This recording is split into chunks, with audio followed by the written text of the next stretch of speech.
Hello, good morning. Alas 5 na po ng umaga. So, welcome po sa Kamimorya Channel. Muli po, samahan niyo na naman sa namang yugto ng aking journey sa Bible memorization. This time po, nais ko pong magbahagi or mag-recite i-recite po yung three tenses of salvation. Meron po tayong tinatawag na justification, that is past tense, sanctifications, present tense, glorifications, future tense. Yun po yung tatlong tense of salvation. So, without further ado, let's get into it. Beginning from Romans chapter 5 verse 1, which is about justification. Umpisahan ko po sa past tense.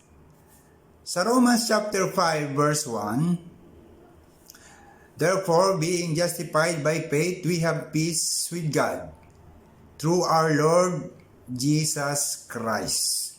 Romans chapter 5 verse 1. That is past tense justifications. Pangalawa po, yung pong ating present tense is sanctification.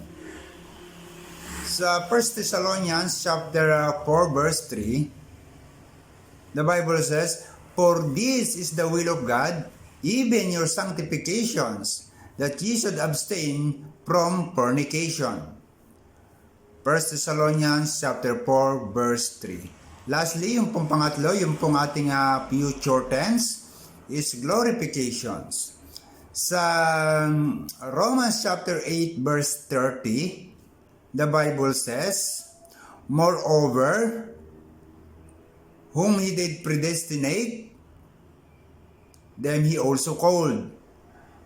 And whom he also called, them he also justified.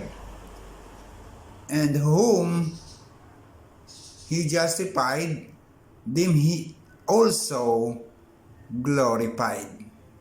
Romans chapter 8 verse 30. So yun lang po sa umagang ito. Muli po, magandang umaga.